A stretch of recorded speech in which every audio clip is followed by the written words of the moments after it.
el sitio donde todos pueden invertir, y Universidad Diego Portales, a la altura de los tiempos, presentan Al Pan Pan. En el Mostrador Podcast, debate y conversación para comenzar tu mañana. Al Pan Pan, con Mirna Schindler. Entrevistas con los actores de hoy. El Mostrador, el poder de la independencia.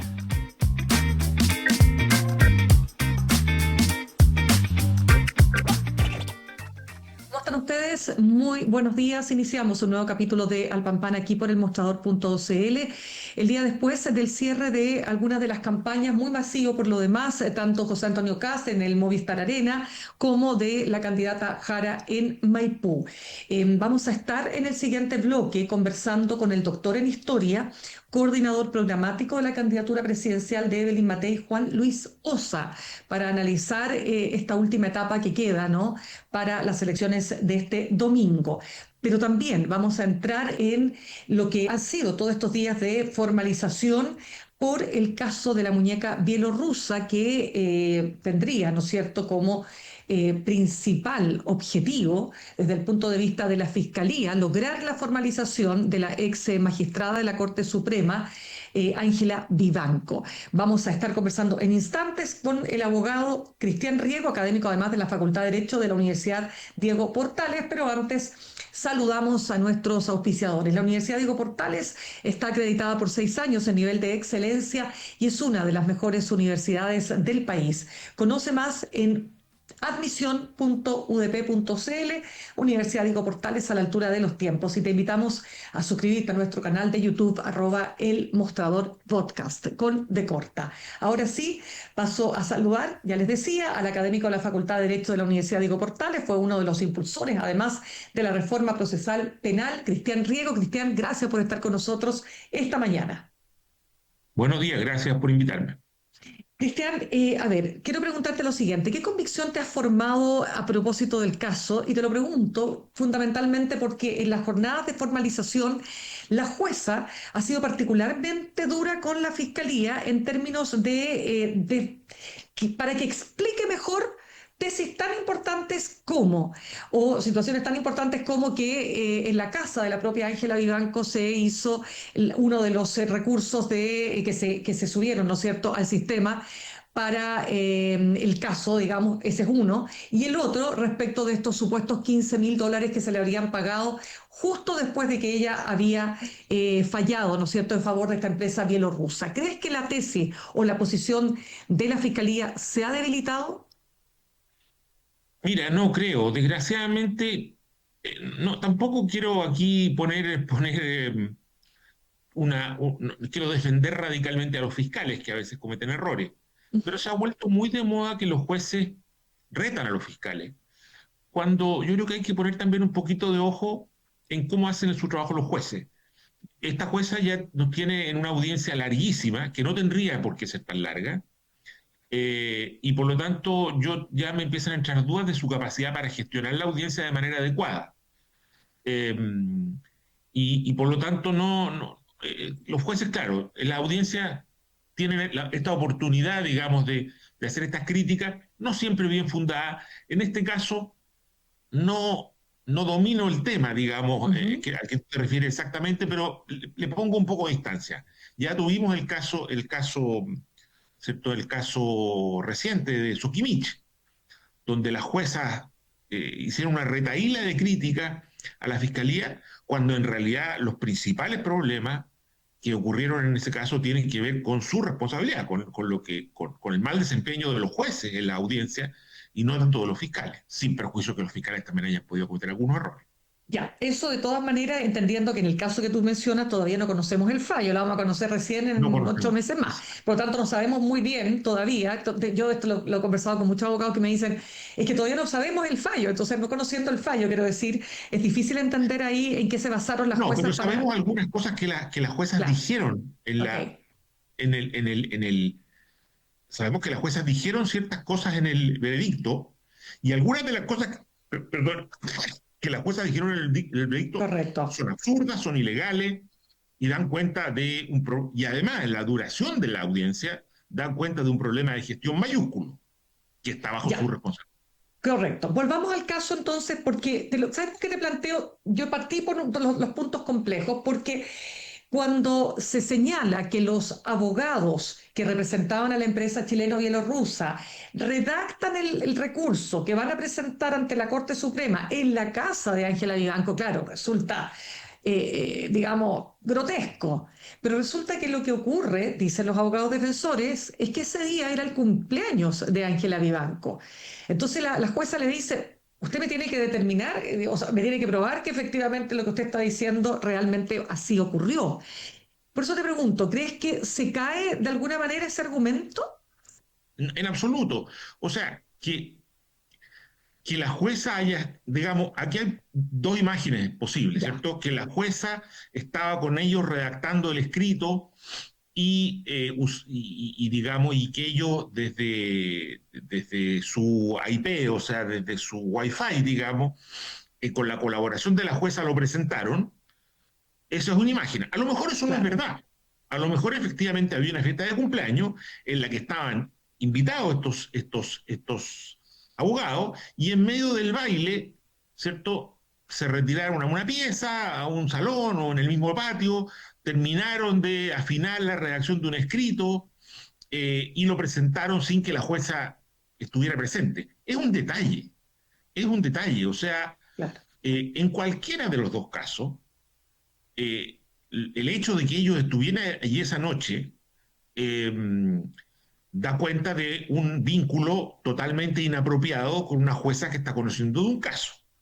Ahora, si la jueza participó o no participó en la redacción del escrito, o si más bien se trata solo de una coincidencia y ellos estaban en la fiesta y la jueza estaba dedicada a otra cosa, a apagar las velas, digamos, eh, eso no es un elemento sustantivo del caso, es un detalle ilustrativo, en ambos casos, en uno más intenso que otro, de los vínculos que la jueza tenía con estos abogados y, eh, y del hecho de que ella en cualquier caso debió haberse inhibido de toda participación en un proceso que los involucraba, además de todo lo demás que sabemos. Digamos. Ya, No me escucha, parece un ya. elemento tan central.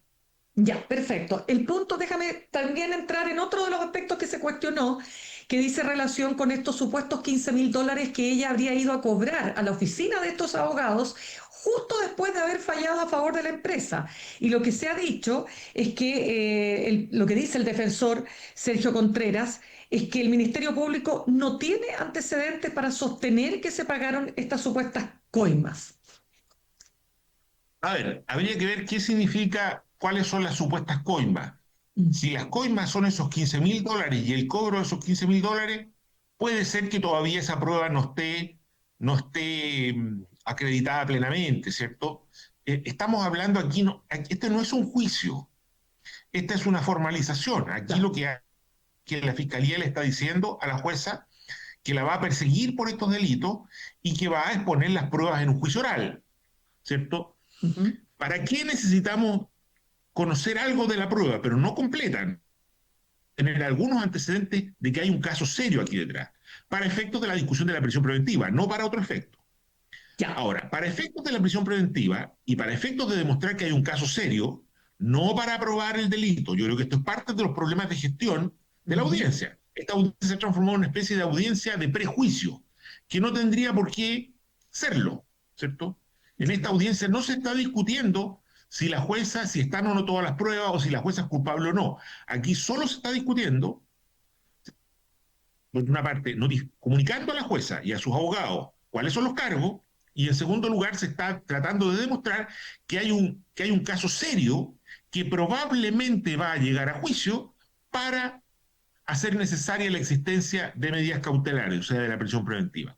Y a mí me parece que aquí es muy evidente que hay un caso muy serio y muy sólido. Para eso bastaría, por ejemplo, desde el punto de vista de la jueza, con mostrar el carácter totalmente irregular que tuvo la tramitación del caso, el hecho de que se trataba de un asunto que no debía ser conocido por esa vía, por la vía del recurso de protección, porque había una cláusula de arbitraje. Bastaría con probar todas las irregularidades que se cometieron en la tramitación misma del caso, en cuanto a la programación, a la rapidez con que se conoció. Luego, está probada los vínculos que existían entre la jueza Vivanco y los abogados, que podemos después entrar en detalle si iban o no a la fiesta, si en la fiesta o no presentaban escritos, pero que había vínculos intensos, es claro. Y por otra parte, tenemos como indicio, ¿cierto?, claro, el hecho de que el señor Michele recibió, a lo mejor, supongamos que no esté probado esos $15.000, bueno, pero están probados los 45 millones que recibió y que entregó él a los conservadores de bienes raíces, y cómo los conservadores de bienes raíces le pagaron, digamos, de vuelta, simulando la existencia de un contrato de honorario, ¿cierto? Yo le diría que con esos elementos, Ya. ¿cierto?, para efectos de una audiencia de formalización, hay suficiente. Luego vendrá el resto de la investigación y luego vendrá el juicio oral, y ahí se probará en detalle cada uno de los contenidos de las acusaciones. Pero para sostener que aquí hay muy probablemente una coima y un lavado de dinero, a mí me parece que hay pruebas, perdón, hay antecedentes, porque no se llaman pruebas todavía, las pruebas solo existen en el juicio oral. Hay antecedentes más que suficientes. Claro.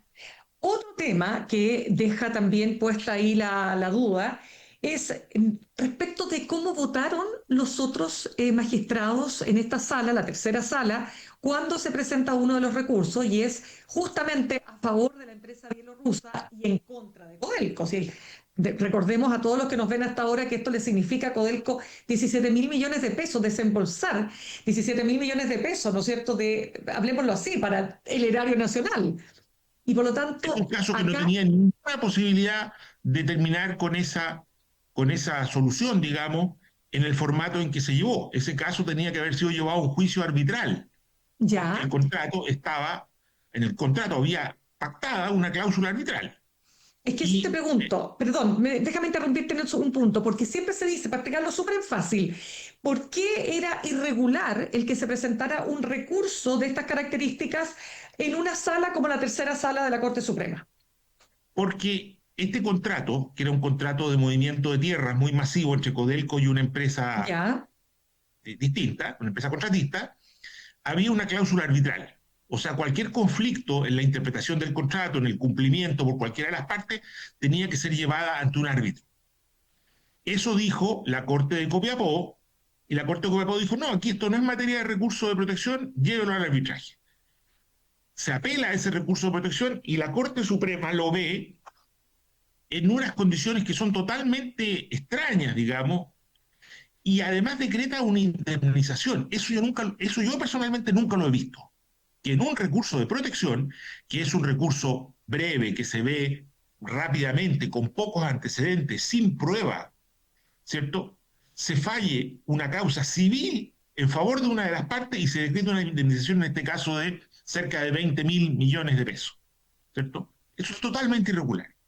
En consecuencia, es muy sospechoso, ¿cierto? Podría a lo mejor haber alguna circunstancia en que algo así pasara, pero es por lo menos sospechoso. Y en consecuencia, claro, ahora surge el tema de qué pasó con el resto de los ministros. Bueno, claro. y ahí hay, creo yo, múltiples explicaciones, algunas de las cuales tienen que ver con, o sea, a ver, puede ser que algunos sean cómplices, no lo podemos descartar, aparentemente no hay ninguna prueba de eso, o puede ser, y yo tiendo a creer más bien eso, de que se trata de una serie de disfunciones que suelen ocurrir en las Cortes Superiores en Chile. Ya, Por ejemplo, porque, ujú, los abogados integrantes, que había dos, de los cuatro que votaron, digamos, una era la señora Vivanco, otra era un juez, otro votó en contra, y había dos abogados integrantes. O ya, sea, de los dos abogados integrantes, la verdad es que los abogados integrantes no tienen independencia judicial en Chile, son una fórmula muy irregular y que debió haber sido derogada hace mucho tiempo. ¿Por qué? Porque los abogados integrantes no son permanentes, no tienen estabilidad. Entonces, ya, si un abogado integrante quiere seguir siendo abogado integrante, supongamos que le interesa el trabajo por la razón que sea, ¿cierto? Lo último que tiene que hacer es pelearse con los jueces con los que integra, porque los jueces que los que integra van a ser determinantes en su inclusión en las listas, de las cuales luego el gobierno, digamos, designa a los que van a cumplir esta función, digamos, ¿cierto? Que son temporales, duran un periodo de tiempo. Por lo tanto, los abogados integrantes, en general, digamos que cuando un ministro está muy decidido a sacar un fallo en un cierto sentido, no, digamos, no da ninguna garantía, ¿cierto? Es perfectamente posible pensar que los abogados integrantes prefirieron no pelearse con la ministra porque eso los iba a perjudicar y eventualmente iba a terminar con su carrera de abogado integrante. Ya, pero ¿qué pasa con los ministros? ¿Ya? Vamos allá. Algunos de esos abogados integrantes han postulado a ser miembros de la propia Corte.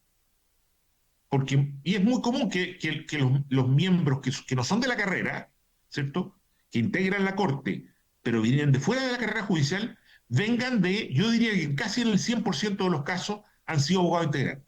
Ya.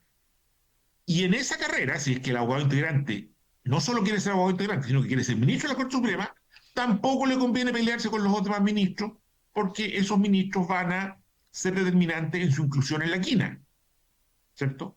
Ya. O sea, yo diría que los abogados integrantes se sumen a un ministro que está determinado a sacar una causa, a mí no me parece extraño y es una disfunción del sistema. Ya, pero ¿qué pasa con los ministros que sí votaron a favor? Claro, respecto de los otros ministros, yo creo que también hay ahí un problema menos grave, si usted quiere, o menos habitual, y es que a veces, claro, cuando un ministro puede ser que a lo mejor no conozca del tema por especialidad o porque el otro ministro lo tiene muy estudiado, hay veces que hay ministros que tienen mucha más disposición a trabajar, a redactar fallos, a estudiar, y otro ministro, digamos, prefiere tomárselo, digamos, no meterse en un problema porque va a tener que redactar un fallo alternativo y a lo mejor no tiene mucho trabajo, no quiere hacerlo, digamos. Entonces suele ocurrir que existen estos ministros, digámoslo así, que tienen mucho carácter, que son muy influyentes, que son muy trabajadores, y entonces hacen que, digamos, otros ministros que tienen también otras tareas, ¿cierto?, dejen un poco pasar situaciones o no sé, lo cual es un problema. Y es algo que hay que revisar. Eso, por supuesto, pero hay explicaciones, esto es lo que quiero decir, hay explicaciones para que esto ocurra. Piensa usted que siempre se hablaba de que, por ejemplo, el ministro Muñoz, ¿cierto?, controlaba la sala y sacaba fallos que a mucha gente no le molestaban, digamos, porque eran fallos como quien dice que iban en contra de la ley y que establecían derechos que en realidad no existían en la ley. Bueno, el ministro Muñoz salió y esa tendencia tendió a disminuir, porque él era un ministro muy trabajador, muy influyente, con mucho carácter. Piensa usted lo que significa cuando hay relaciones entre personas.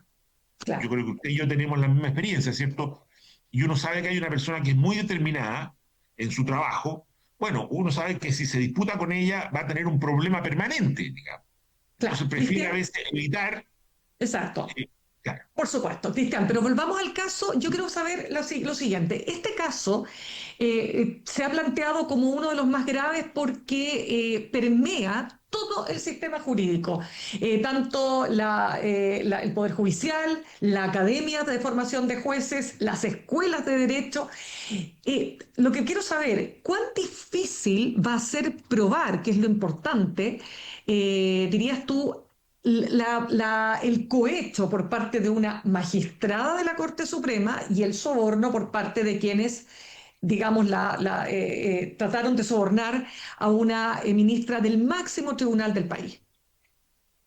No, yo sinceramente no creo que eso sea difícil. Yo creo que eso va a ser relativamente fácil de ser probado. ¿Ya? Yo creo que más bien lo difícil o el gran desafío aquí está en cuáles son las reformas que hay que hacer. A ver, yo lo pondría de la siguiente manera.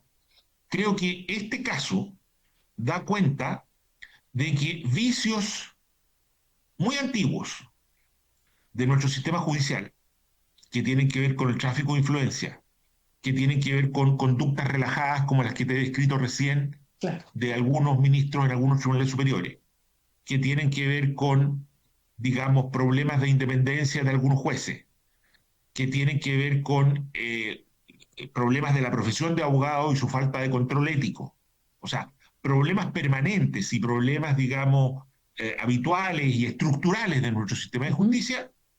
Bueno, aquí se ve que han llegado bandas, diría yo, por no ponerle otro nombre, o grupos, o tribus, como tú quieras, que se han aprovechado de estos defectos estructurales que todos conocíamos, pero que hasta cierto punto se manejaban con un cierto límite, por ejemplo, que no había coima, que la gente hacía todas estas cosas, pero no había ganancias económicas más allá de los sueldos que cobraban los ministros, digamos, y los Ujú. jueces, ¿cierto? Ya. Eh, Aquí ha llegado un grupo, y a lo mejor no es el único, ¿cierto? En que está el señor Hermosilla, en que está la ministra Vivanco, que ha llevado esto a otro nivel, que se aprovecha de estos defectos estructurales que están presentes, que son antiguos, y empieza a tratar de, diría yo, enriquecerse ya con esto, a partir utilizando estos espacios de la ley y del sistema. Entonces, yo creo que aquí es donde está el peligro, digamos. O sea, nuestro sistema tiene muchos defectos que se habían hasta ahora manejado como dentro de un cierto marco no sé cómo llamarlo, porque no quiero decir buena fe, pero como dentro de ciertos autocontroles, digamos, que impedían que esto se llevara a niveles como los que se ha llevado, Ujú. pero ahora eso ya terminó. Aquí hay gente que viene, como que dice, con otra lógica. Entonces, estos problemas estructurales, si no se resuelven, que la verdad no se han querido resolver ya hace muchísimos años, que se conocen y que se han denunciado, eh, estamos en problemas mayores porque van a venir otros grupos Ya. y van a instalarse otros intereses de esta misma magnitud y vamos a terminar en una debacle y en Ya. Es una que eso falta es, de credibilidad del sistema generalizada. Entonces, a claro, mí me parece que no. el mayor desafío es, por supuesto, que este caso hay que resolverlo, hay que sancionar a los responsables, hay que echar a todos los que están involucrados en esta red de tráfico de Ya. influencia, pero lo más importante es las reformas que se requiere hacer para que nos pongamos más serios, digamos. Perfecto. Dicho eso, déjame entrar en otro tema que también está de alguna manera relacionado, no con el caso de la muñeca bielorrusa específicamente, que es la destitución del juez Antonio Ulloa. ¿Por qué? Porque Antonio Ulloa no es destituido por la Corte Suprema como ocurrió con Vivanco, ¿no? Es el Congreso el que termina destituyéndolo. ¿Qué señal se está entregando ahí? A mí me parece una señal positiva porque precisamente creo que cuando ocurrió el caso de Ulloa, Ujú. la Corte se dividió, ¿cierto? Y yo creo que se dividió en términos de que algunos dijeron, bueno, no, esto hay que limpiarlo y hay que echar a todos los que están involucrados en estas prácticas. Correcto. Yo creo que hay un sector de la Corte que cree que efectivamente estas prácticas deben terminar, digamos. Pero hay otro sector de la Corte que decidió que no, que estas prácticas, eh, que decidió de algún modo defenderlas. O sea, decir, mire, no, aquí nosotros siempre hemos designado a la gente así, nosotros podemos promover a nuestros amigos, esto no es algo grave, y vamos a defenderla. Y en eso se traducía, creo yo, la defensa de Ulloa. Entonces Claro. estuvo muy bien que el poder le dijera, no, señor, no, esto no es defendible. O sea, usted lo que hizo Ulloa, que es traficar influencia, no para enriquecerse, no para coimear, por lo menos de lo que sabemos, sino para favorecer a los amigos y un poco más que eso, también para ayudar a los abogados amigos en la tramitación de algunos casos, lo cual ya es un grado mayor de compromiso, no es aceptable. Lo importante es que ahora el Congreso, más allá de haber dado esta señal, del siguiente paso, que es Ya. hacer la reforma que realmente impidan que el tráfico de influencia se siga practicando, ¿cierto? Claro. Porque si Entonces, no, ya. Pero espérame, podría pero ocurrir que los grupos se van a ya. calmar, los grupos que hacen estas actividades se calmen un tiempo, bajen el perfil, Exacto. pero luego retomen. Ya, pero lo que quiero preguntarte es lo que te decía al comienzo, el hecho de que la propia Corte Suprema no haya tomado esta decisión de sacarlo, de Es muy grave, porque destituirlo. quiere decir que la Corte Suprema está dividida respecto de un problema central, que es la legitimidad del tráfico de influencia al interior del sistema judicial. Ya, ok, pero por eso te pregunto, ¿deslegitima a la Corte Suprema esta situación que te he dicho? O sea Totalmente, yo que, creo que hoy día la Corte Suprema está en una crisis mayor, digamos. Está ya, en una crisis mayor porque está dividida, digámoslo así, y una parte de la división está en la defensa de intereses corporativos que yo creo que la sociedad chilena considera totalmente ilegítimos, digamos. Y en consecuencia me parece que claro, ahí hay un conflicto entre lo que opina la opinión pública, el Congreso, la prensa y, bueno, y la sociedad en su conjunto, y lo que opinan o lo que están dispuestos a defender una parte de la judicatura como, digámoslo así, privilegios corporativos o intereses corporativos, como es la facultad de designar a sus propios miembros y hacerlo a través de un sistema de premio, digamos, a los amigos, intercambio de favores, etcétera. correcto. Para solamente cerrar el tema Vivanco, para ti, de lo que has visto, de lo que has conocido, tú no tienes ninguna duda de que aquí se trata directamente de un caso de corrupción vía coimas, vía cohecho, y te lo digo porque hasta el minuto lo que habíamos visto era todo lo anterior, tráfico de influencias, ¿no es cierto? Y todas las otras figuras que se han instalado. Pero esto, de que se le pagara a un juez para lograr un resultado, ¿no es cierto?, que favorezca a una empresa, probablemente ha pasado, no sabemos, pero no lo habíamos visto de esta manera. Mira, es que yo creo que hay dos niveles aquí. Desde el punto de vista ciudadano del debate público, a mí me parece que es clarísimo que aquí hay corrupción y enriquecimiento y coima. Ahora, desde el punto de vista del proceso penal, bueno, el proceso penal hay que tener presente que es un sistema muchísimo más exigente y muchísimo más estricto y por lo tanto más lento también para la determinación de responsabilidades. Piensa tú que en el sistema de justicia penal, entre otras cosas, se requiere que se pruebe más allá de toda duda razonable, lo cual es un estándar estrictísimo. ¿Cierto? Que no, en la opinión pública no existe. Uno no, en la opinión pública, para pensar que alguien es buena o mala persona, ¿cierto? Un político corrupto, un político honesto, no exige que probarlo más allá de toda duda razonable, sino que basta con la información que uno más o menos conoce, digamos, y se hace un juicio respecto de eso. Entonces, desde el punto de vista del debate ciudadano, que es lo que nos convoca ahora, a mí no me caben dudas de que aquí hubo corrupción, ¿cierto? Ya. Yo creo que además se debiera poder probar en los tribunales. Y creo que si no se logra probar, probablemente tiene que ver más bien con defectos en el funcionamiento de los tribunales que otra cosa, como pasó en el caso Subich, ¿Por en qué que a tú mí me parecía que insistes había ahí? ¿Por qué tú pruebas clarísimas insistes? de que Ya, se habían sí, cometido pero algunos claro, delitos. pero tú vienes insistiendo hace rato en el tema de que aquí el problema lo tienen los tribunales, mientras que los tribunales dicen que el problema lo tiene la fiscalía. Yo creo que en este tipo de casos, más bien los problemas los tienen los tribunales que la fiscalía, sí. ¿Por Creo que hay qué? un problema de gestión de las audiencias que es muy grave. Y De creo que esta gestión. misma audiencia lo está confirmando. Pero ¿en qué sentido de gestión? ¿Cuál punto exactamente en la gestión? O sea que los jueces tienen que controlar las audiencias para que de manera eficiente, breve, concentrada, se puedan presentar los casos y resolver aquello que corresponde resolver en cada caso. Entonces, por ejemplo, en este caso, lo que yo te decía, lo único que es necesario es que la fiscalía le comunique a la defensa cuáles son los cargos y que se acredite que hay un caso serio para efectos de luego discutir una prisión preventiva. Eso se pudiera hacer en mucho menos tiempo, con mucho menos detalle en cuanto al análisis de la prueba y de manera, por lo tanto, más transparente, más rápida, más eficiente. Creo que el hecho de que esta audiencia haya tomado tanto tiempo da cuenta de que están haciendo, un poco lo que veníamos conversando delante, una especie de antejuicio en que están revisando toda la prueba extensivamente, están admitiendo todo tipo de alegatos sobre la inocencia, están viendo si es que la fiscalía probó hasta la última, cosa que suele ocurrir, ¿eh? No es algo Claro, que, por no es supuesto. algo que... Pero eso es un problema de mala gestión de la audiencia, que es Entiendo dónde responsabilidad. vas.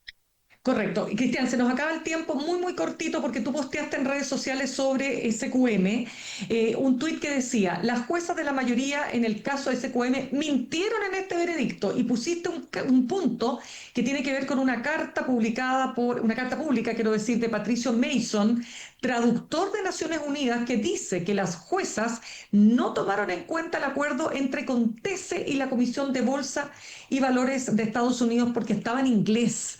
Haznos un pequeño resumen para entender bien ahí el punto. En el veredicto, las juezas dicen que ellas no pudieron tomar en cuenta esa información, o sea, la información que prevenía de esta causa norteamericana, porque estaba en inglés y no estaba traducida. Eso lo dicen en el veredicto. Okay. Vamos a ver lo que dicen ahora en el fallo. Claro. Pero en el veredicto lo dicen así de claro. Y la carta de Patricio Mason muestra que no solo estaba traducida, o sea, que había un documento, su correspondiente traducción, y que las juezas podían leerlo porque ese documento se incorporó al juicio, sino que además el propio traductor compareció como perito, ¿cierto? Y explicó con detalle cómo había hecho la traducción, cómo había recibido, de dónde había sacado los documentos y qué es lo que contenían exactamente con detalle. La contraparte, la defensa de los señores, de los imputados, digamos, contraexaminó.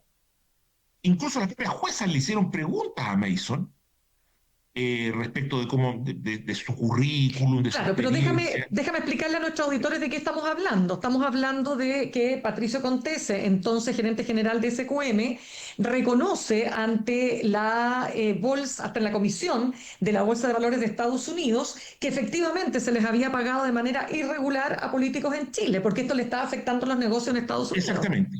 Eso es lo que, en eso consiste el acuerdo. El acuerdo Y eso consiste lo en que firma, en asumir que se se reconoce haberle pagado a lo que se llama personas de personas alta políticamente connotación expuestas, pública. ¿cierto? Exacto. Y haber incorporado esos montos como montos, Ya. digamos, pagados legítimamente, lo cual no Exacto. es legítimo, y Y paga tú una dices, multa. claro, y tú Eso dices es. que en el fondo las juezas no tomaron en cuenta esa carta porque estaba en inglés. O sea, dicen que de que no se tradujo. Claro. No solo que estaba en inglés, sino que se tradujo en inglés Que y no no se se tradujo. tradujo, pero estaba Sí. traducida. Estaba traducida y además, Claro. esto lo discuten hoy día los jueces porque la verdad es que puede haber una cierta duda. Hay quienes sostienen que no es necesario un peritaje, que basta con leer Claro. el documento traducido. Exacto. Hay distintas versiones, pero en cualquier versión, Claro. las juezas tenían pleno acceso al conocimiento del contenido de esa carta en castellano, y las partes también tenían pleno acceso a objetar cualquier duda que hubieran tenido sobre la traducción, y no lo hicieron. Ya. Bueno, y nuevamente, tal como lo decíamos al comienzo, mientras no se conozca el fallo, no tenemos mucha más claridad respecto de por qué las juezas tomaron esa decisión. Cristian Riego, se nos acabó el tiempo, académico de la Facultad de Derecho de la Universidad Diego Portales, uno además de los impulsores de la reforma procesal penal. Muchísimas gracias por haber estado con nosotros esta mañana. Muchas gracias a ustedes. Hasta luego. Que esté muy bien. Saludamos a nuestros auspiciadores. La Universidad Diego Portales te ofrece una experiencia enriquecedora tanto en lo intelectual como en lo cultural. Conoce a líderes del ámbito político, de las ideas y de la innovación. Universidad Diego Portales, a la altura de los tiempos, acreditada por 6 años en nivel de excelencia. Y ahorrar cotidianamente se puede, y de forma organizada, rápida y online con Ahorrando, la nueva funcionalidad de tu app Coopeuch, en donde puedes programar ahorros de manera fácil y entretenida, eligiendo tus propias reglas y metas. Haz que el ahorro sea parte de tu vida con Ahorrando de Coopeuch. Más información en copeuch.cl. Y porque Santiago no es Chile, desde Valdivia hasta Panguipulli, te contamos lo que pasa, lo que se conversa y lo que importa en Los Ríos. Inscríbete en Aquí Los Ríos, el nuevo newsletter del Mostrador. Nos vamos al corte y al regreso vamos a estar conversando con el doctor en Historia, coordinador programático de la candidatura presidencial de Evelyn Matei, Juan Luis Sosa. Ya volvemos. En instantes, una nueva entrevista en Al Pan Pan con Mirna Schindler por El Mostrador Podcast, el poder de la transparencia.